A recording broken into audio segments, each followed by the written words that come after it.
Today we're going to learn about the herb of the day. This is plantain, Plantago major. It's fantastic. I love plantain. It does so many wonderful things. So this is how you identify it. This is later in the fall, right? So it's getting a little bit dried out, and these seeds are dry, and you can actually pluck them, and then you can plant them in the soil, and there will be many, many more plantains growing. So that's what I did last year, and many plantain plants are all over the place. You're going to want as many as you possibly can. This really does a lot of things. So the way you identify it is, this one is the broadleaf plantain. It's a little bit prettier in the garden than the other one, which is the sword-shaped or the English plantain. This broadleaf Plantago major, it has a unique design on the back. I want you to see this leaf. If you don't see this, this is not plantain, it's some other plant. So the parallel lines on here are the key symbol, sign, or clue that you're looking for that this is Plantago major. Most leaves are going to be like the typical leaf design that goes out and it stems off from the center. These have parallel lines that, yeah, they kind of swoop out a little bit as the leaf broadens, but they are still considered parallel. That shows you that this plant is a monocot. Banana plantains are also a monocot. It means that when the leaf comes up, when the little sproutling first starts up, it has one little leaf. Most plants are dicots, and they have two leaves, kind of like your corn or your bean experiments that you do when you're a child. And this one, if it comes up with just one little leaf and it has parallel lines, you have plantain with all the rest of its features, and it's beautiful, yes, beautiful, right? Or interesting looking flower right here. So plantain, what does it do? There are so many things that it does. It is an anti-sepsis herb. It's one of the first things that I'll run to if I have a bee sting, if I have any kind of a venom that gets inside of me. If I have a snake bite, I'm going to want this stuff around. And what it does is it helps to pull some of the venom out. Granted, with a snake bite, you need to go get medical care. It's too much venom for this to handle, but this sure would help quite a bit. Now, if I had a spider bite, I've actually treated a spider bite before where I had a little lump that just kind of continued to grow with its redness and possible infection or venom.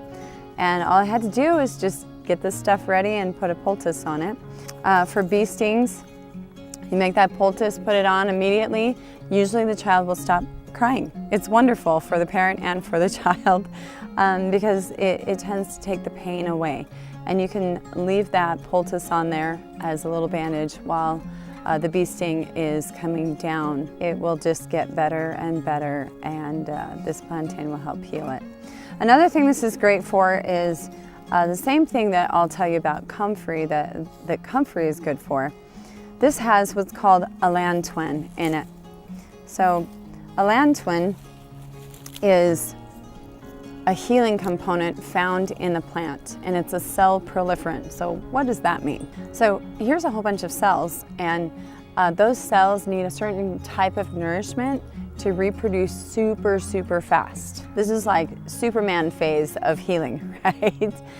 What this does is the allantoin in it will give your body that nourishment. And so you can either put it directly onto a wound outside, and it helps the skin proliferate or multiply or make many more cells and heal up super, super fast. That's what that means. Or if you take it internally, it will also help to nourish it once it's digested, gotten through the bloodstream, and gotten out to the skin. So the most immediate way is obviously put it straight on, but remember, herbalists, you always do internal and external treatments for everything, especially for that snake bite. You're going to want a lot of this internally to help the bloodstream that has already been affected by the venom, and then you know, the plantain just right there. So let me show you how to make a poultice next. All right, so a poultice is really easy. There's many ways to make it.